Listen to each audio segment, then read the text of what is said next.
Good evening, everyone. Welcome to tonight's event of Israeli Apartheid Week. And Israeli Apartheid Week is an international educational effort that takes place in over 200 cities around the world in this time of year in order to raise public awareness about Israel's war crimes and other human rights abuses that fit under the international law definition of the crime of apartheid. My name is Hani Ghazi. I am the event coordinator for Israeli Apartheid Week 2015. And this year, 20 events have been organized by 15 different human rights organizations and campus chapters of Students for Justice in Palestine. And this is one of them. It is my honor to introduce the speakers and to serve as the moderator for the Q&A part with the panel. And here are our speakers. We have David Letwin. He is a theater artist, university educator, and activist, and he is a co-founder of Jews for Palestinian Right of Return. His writing has been published at Mondoweiss, Electronic Intifada, and Socialist Worker. Before we begin the event, we always say this at the beginning of Israeli Apartheid Week events, that we are also in a land that was stolen and ethnically cleansed from its indigenous population by a white supremacist colonialist regime, just like but long before Palestine was.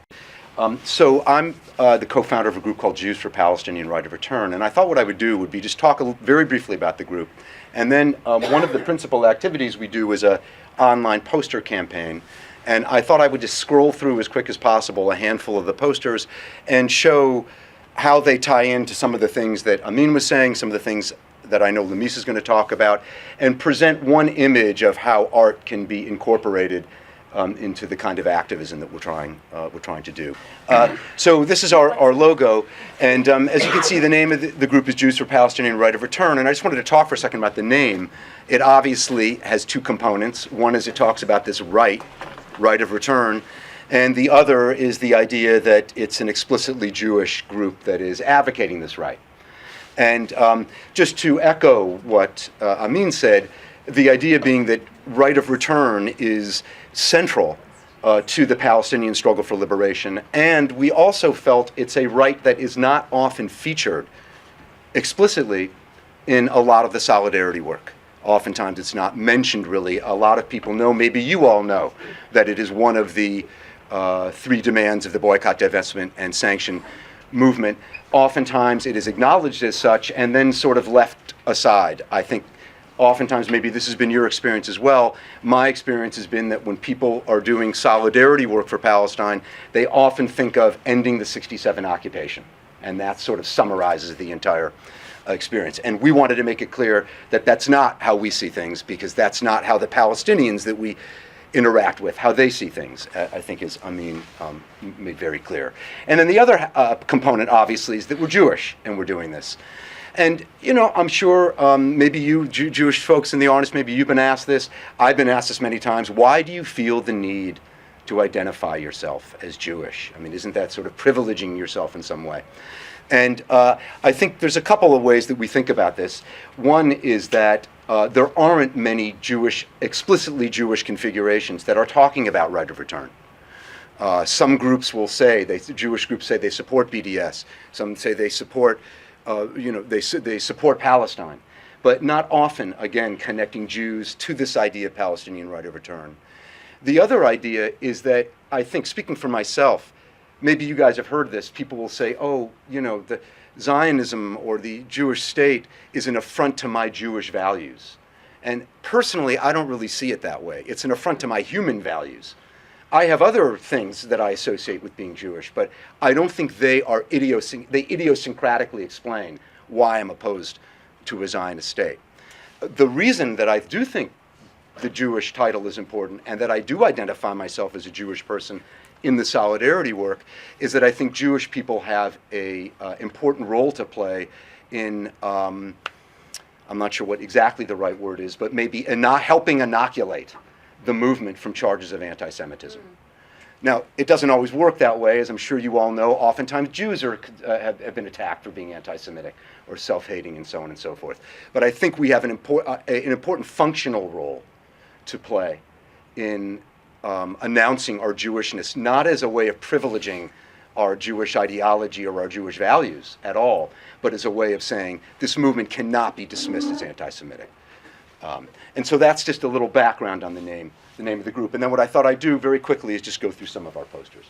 So this is one, I don't know how many of you saw Omar Barghouti when he came here in October, I think it was, and he spoke at Columbia, I think? Was it at NYU? And I read, I think in an article in Mondo Weiss, that this was a quote he said. Somebody had asked him a question about right of return, and he said the right of return is absolutely the most significant right in the BDS call. And, you know, obviously that was sort of affirming for us. I sort of felt a big sigh of relief when I heard that, like, thank God he didn't say the opposite or something that would have made me have to rethink everything. I said, terrific. And then this poster that features in a lot of our work, it's by a Palestinian artist named Walid Idris, who is in Palestine. I'm not exactly sure where. I tracked him down, saw his stuff on the web, tracked him down on Facebook, asked him if he minded us using his artwork, and he said no, go for it. So before you go, oh my God, Jews for Palestinian Right of Return, what beautiful artwork they do, that's not ours. We found it and then incorporated. And so we jumped on this very quickly to affirm the idea, yes, that's why it says Jews for Palestinian Right of Return at the bottom, not because we decided it's the central right, but because Palestinians at the forefront of the liberation movement have decided that. In Arabic, from everywhere we will return. From everywhere we return, yes. I wrote to Walid and asked him what does it mean, and that's what he said, from everywhere we return. And for those of you who don't get the symbolism, oftentimes Palestinians will say, we still have the rusty keys from 1948, the keys to our houses. And so that's what that image plays on. And then so that's the BDS call and right of return. And BDS is a tactic and right of return is a goal, but we were looking for ways to tie that into a broader political foundation. And this is one of our earlier posters, obviously the Israeli flag, racist state since 1948. And the key there is to sort of contextualize what this right of return is all about for us.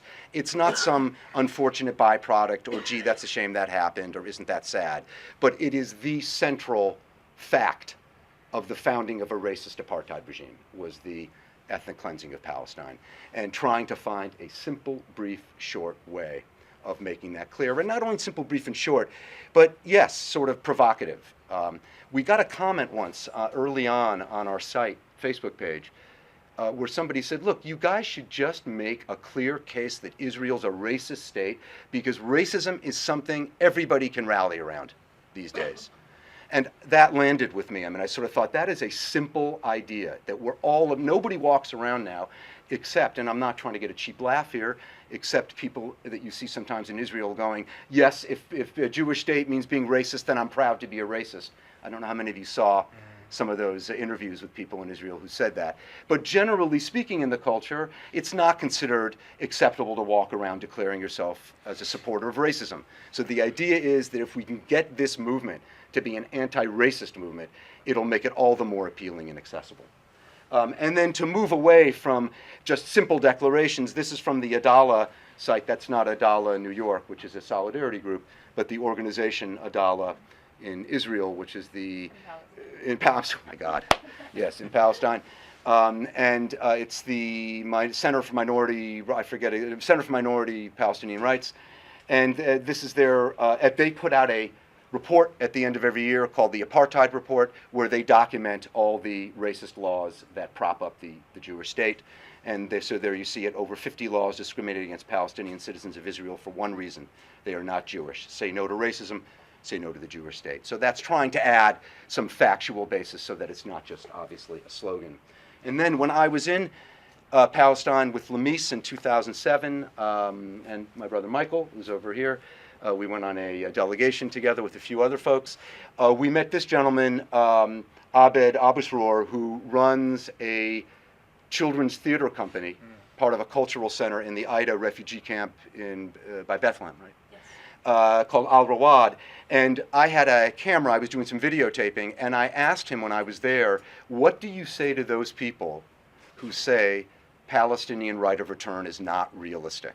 And I remembered him saying something like this.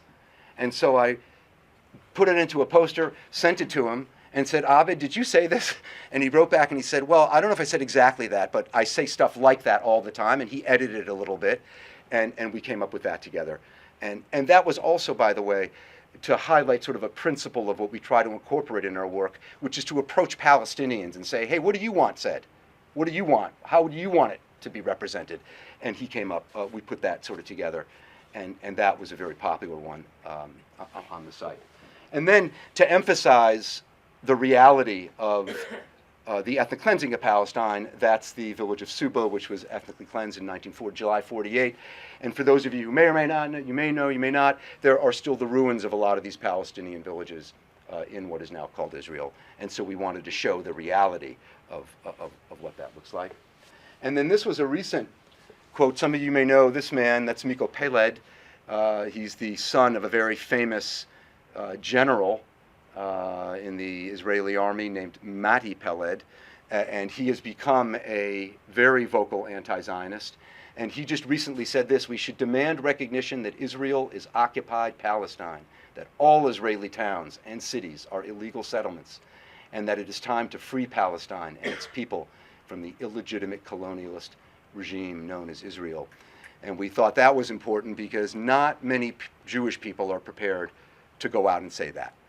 And we thought that was a way of really breaking new territory. And in fact, at the end, if I have time, I'll share with you a brief statement that Jews for Palestinian Right of Return just put out about Netanyahu's visit and how he represents an apartheid state. And we closed with that quote because it seemed to us to summarize the entire thing. He's also an initial signatory to Jews for Palestinian Right of Return as well. And then, of course, a lot of you know Ali Abounimah, co-founder of Electronic Intifada, and this speaks a little bit to what Amin was talking about. He said the so-called two-state solution is a means to rescue Israeli apartheid at the expense of the rights of Palestinian citizens of Israel and Palestinian refugees who, under its terms, must be permanently barred from returning home in order to guarantee a violently gerrymandered Jewish majority. And we included that because oftentimes in the discussion of Palestinian rights, we're told, look, don't get involved in the one-state, two-state thing. You know, there's not consensus about that, and you should stay clear of that.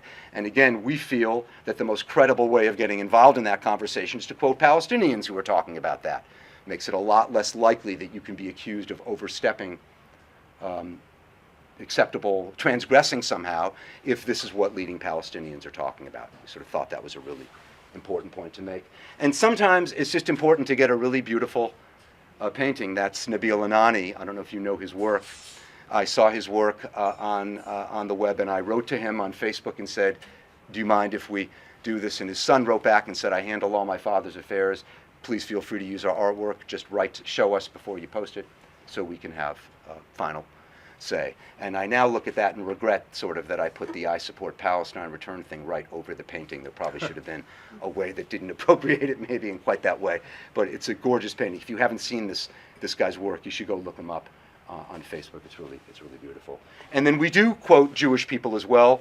This is Lillian Rosengarten, and this was our all-time biggest, most seen poster on our site. It was seen I think a couple 100,000 times and shared thousands upon thousands of times. And she says she was responding to, what is her name, the sex therapist who said she fought in 48? Do you know what I'm talking about? Well, who? Dr. Ruth, who said something about, I fought in 48, and, and so she had talked about her status as a refugee, as a German Jew. And so Lillian, who's also a signatory to Jews for Palestinian Right of Return, said, I was born in Frankfurt. I, too, am a refugee from Nazi Germany, and I am a Jew who must say no to apartheid, occupation, checkpoints, stolen land, racism, and a desire for a Jewish state only obtained through the suffering and blood of Palestinians. And again, bang, it just said it. I contacted Lillian and said, do you mind if we make this poster? She said, yes, I'm glad you're doing that. My daughter, when she saw what I said, told me, don't say stuff like this. It just alienates people. So her own daughter was telling her, this is not the kind of stuff people want to hear. And of course, there are a lot of ways to view activism. One way to view activism is you're looking for points of commonality and you want to organize around that. And there's nothing wrong with that per se.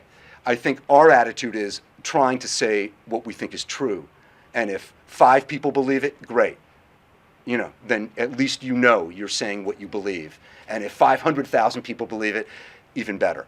But we are not looking to find points of contact, particularly with other Jewish activists, to be decided by their comfort zone. We wanted to also hit on this idea of the U.S. complicity, and this was all this nonsense about John Kerry and his whole involvement in the so-called peace process. And again, this seemed like a good way to get in a confrontation against the United States complicity in apartheid Israel. A real peace process means equal rights for all, not an apartheid Jewish state. We felt that was a good way of responding to that. And then, of course, there's Omar Barghouti again. Accepting modern-day Jewish Israelis as equal citizens and full partners in building and developing a new shared society is the most magnanimous, rational offer any oppressed indigenous population can present to its oppressors. And again, this speaks to the idea of a vision for the future, that it's a vision of equality and of sharing and of, this is the most generous thing we can say, is why don't we all have equal rights? Right. Then some of you may know Remy Kanazi. He's a poet and a spoken word artist. Netanyahu calls on Palestinians demonstrating against the Israeli government in the Galilee, northern part of what is now called Israel, to move to Palestine. They already are in Palestine. They're already in Palestine.